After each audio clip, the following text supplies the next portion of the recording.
This game gets a lot of flack for monotonous gameplay, bad translation, and cryptic hints, and often people think of the Angry Video Game Nerd when they think of the game because this was the very first game he reviewed. However, this is a game that I have a lot of nostalgia for.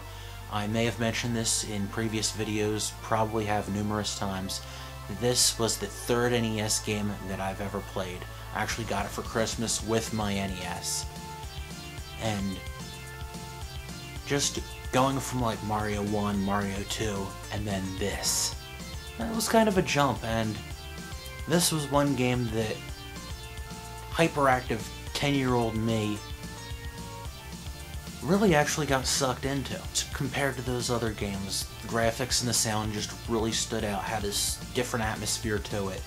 That day-to-night transition, I understand why people complain about it, but to me it just added to the build of suspense and just had this kind of spookiness about it. In fact, this was actually the very first game that I ever beat on the NES.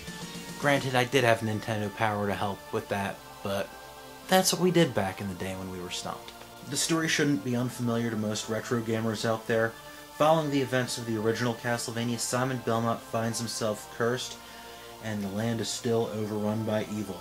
In order to break the curse and restore peace, Simon sets out to collect the remains of Dracula and end things once and for all. While Dracula's curse and the original games have a lot of recurring browns and grays in the color scheme, Simon's quest has a lot more variety to its scenery and colors, which stands out a great deal to me.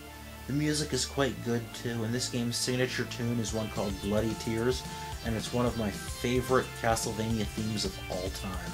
While not as refined as later attempts, the backtracking, the variety of weapons and items needed to purchase or discover in order to progress, and the feeling of being alone against hordes of monsters and uncertain where to go next, the game can be thought of as a prototype to the Metroidvania type of Castlevania game. Thankfully, the next time they tried a similar formula, it worked out a lot better. There was a time during the lifespan of the NES where a lot of sequels to games took on a bit of a new direction.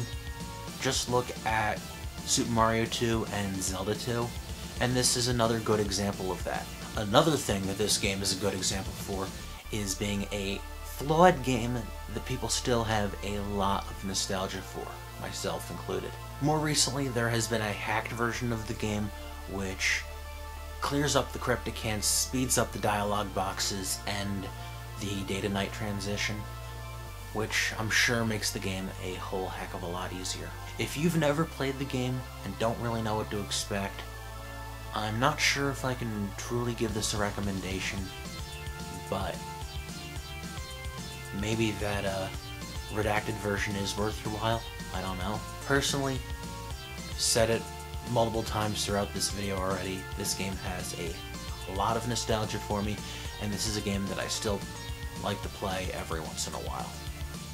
I hope you've enjoyed this review. Thank you for watching. I'll see you next time. Take care.